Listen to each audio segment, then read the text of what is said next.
Je pense qu'il faut chercher la raison de vivre. J'ai toujours pensé que la raison de vivre, c'était la quête du soi, qui est un vrai bonheur. Eh bien, c'est que grâce à l'Internet, aux réseaux sociaux également, aux vidéos, on peut vraiment s'informer et s'enseigner, en fait, s'éduquer sur le sujet. Les soucis du monde ne nous permettent pas d'aller chercher notre étincelle, notre flamme des portes des étoiles. Ni la flamme de notre âme, ni la flamme causale, ni la flamme qui est dans le chakra racine, qui est la flamme orange, la flamme du social, et ni l'arc-en-ciel dans le plexus solaire. Connaître ces 12 chakras, en passant aussi par la flamme qui est dans la terre, l'ancrage dans la terre, en dessous du chakra racine. Ah oui, tout à l'heure, c'était le chakra sacré. Activer et reconnaître les 12 chakras, ça permet d'activer les 12 brins d'ADN. Et une fois qu'on a activé ces 12 chakras et ces 12 brins d'ADN, on peut donc se placer dans notre Merkaba en activant le mouvement des pyramides, une pyramide dans un sens, une pyramide dans l'autre qui tourne très vite et qui forme alors un bouclier de protection et de savoir.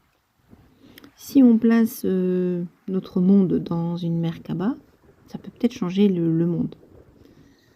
Et si chacun réactive ses 12 chakras et ses 12 brins d'ADN, ça peut aussi nous amener vers le bien-être, vers l'illumination.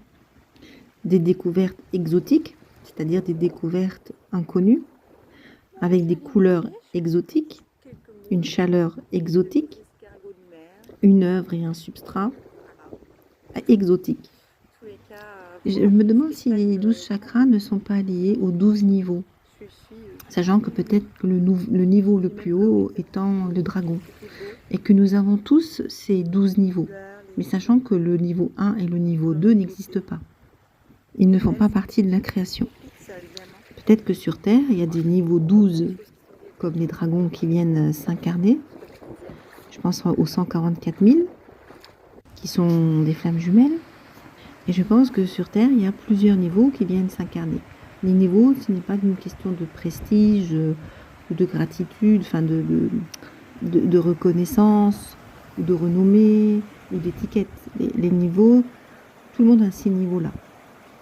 Mais peut-être qu'on vient avec des niveaux différents selon l'équilibre et selon la mouvance du moment. Je pense que quand on vient avec un niveau 12, on est accompagné des anges et des archanges du niveau 12 et des protecteurs de niveau 12. En fait, je pense que c'est la substance divine même. Je répète que les niveaux chez nous, c'est vrai que c'est hiérarchisé et que tout de suite, c'est l'ego qui en prend un coup, dit oui, toi t'es niveau 12, toi t'es niveau 6, mais sachant que tous les niveaux sont essentiels et importants, c'est ce qu'on appelle la globalité et l'unicité.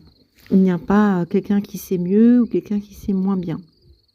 J'ai entendu dire aussi qu'il y avait des ADN plus que 64. Il y a des personnes qui retournent dans des mémoires akashiques, je ne sais pas comment ils font. Et je ne sais pas quoi dire là-dessus. Mais enfin, ça me permet de savoir qu'il y a des ADN plus que 12. Bon, déjà plus que 2, c'est déjà bien. Mais plus on va rechercher un nombre d'ADN important, de brins d'ADN importants, et je pense que plus il y aura du savoir et plus on va être éthérique. Il ne faut pas oublier que 64 brins, c'est 8 au carré. Je trouve que c'est déjà beaucoup de connaître l'étoile de l'âme, qui est entre la porte, la flamme, la porte des étoiles et la flamme causale. Et que la flamme de la porte des étoiles n'est active que si on active la flamme qui est dans la terre. Et à chaque chakra, il y a une couleur. On pourrait penser que c'est des idéaux ou que c'est des courants, mais j'ai l'impression que c'est pas que ça. Quand on regarde un arc-en-ciel, on connaît les 7 couleurs de l'arc-en-ciel, mais évidemment, il y en a plein d'autres qui sont déclinées à l'intérieur que l'œil ne perçoit pas. Celui qui arrive à enlever toutes ses craintes et ses peurs active son plexus solaire en un doré recouvert d'arc-en-ciel.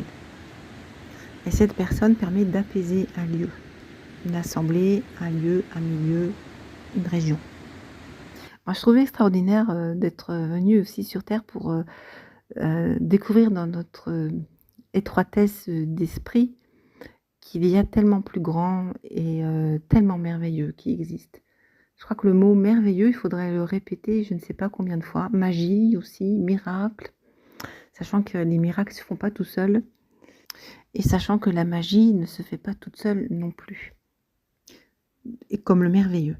Mais je pense que plus on pense à meilleur et merveilleux, sublime, entente, bien-être, paix, fraternité, amour, mieux c'est.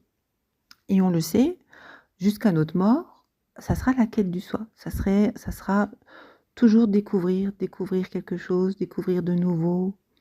Parfois, on oublie, et il faut de nouveau retravailler sur soi, de nouveau refaire la quête de là où on était, presque de là où on était, de là où on est parti. Il faut recommencer. Il suffit d'un traumatisme, il suffit de quelque chose qui arrive dans la vie et paf, il faut recommencer.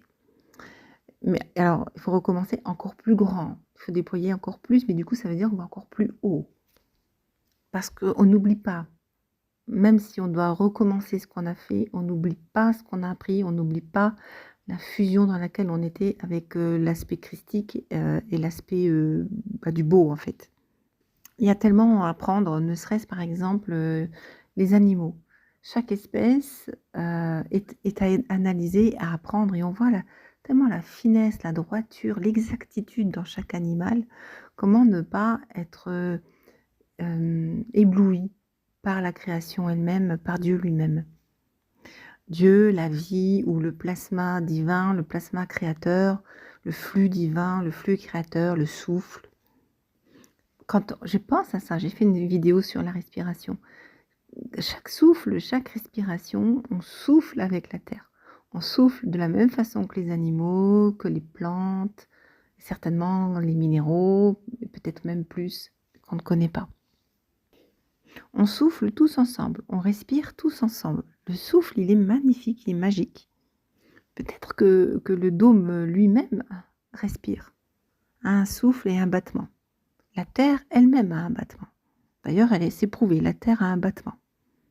Alors, c'est peut-être pas un battement cardiaque comme on l'entend, mais c'est peut-être un battement électromagnétique, c'est peut-être un battement autre que ce que l'on connaît. Mais elle émet des signaux, comme des battements de cœur. Le cœur est électromagnétique, donc c'est probable qu'on pourrait dire la Terre a un battement de cœur. Ce que je trouve intéressant dans notre actualité, dans notre temps actuel, c'est qu'il y a des scientifiques qui arrivent à admettre, enfin se réorienter et à découvrir l'aspect plus spirituel de la vie. Ils essayent de ce fait de joindre les deux.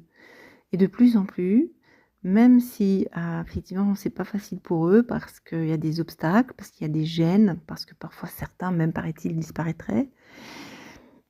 Et c'est là où j'invite vraiment à mettre le monde dans une Merkaba et chaque être dans une Merkaba, à l'activer et à voir le divin qui est en eux, mais le voir réellement, le voir de façon holographique, on va dire, dans sa pensée, dans sa vision, que chaque personne a une lumière, a une couleur jaune, une couleur rose, a une couleur bleue guérissante, ou une personne qui a un côté divin qui est fraternel, qui est aimant, qui est juste.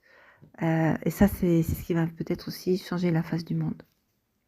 Que malgré les atrocités, malgré les viles actions, derrière cette action, il y a un être divin, aussi petit soit-il, mais l'étincelle, elle est là, et c'est la même, je pense que ça émane même la même puissance. Il suffit qu'elle se réveille. Mais si nous, on croit en cette étincelle divine, en cette étincelle d'amour, de lumière, de guérisseuse, de juste, alors tout peut changer.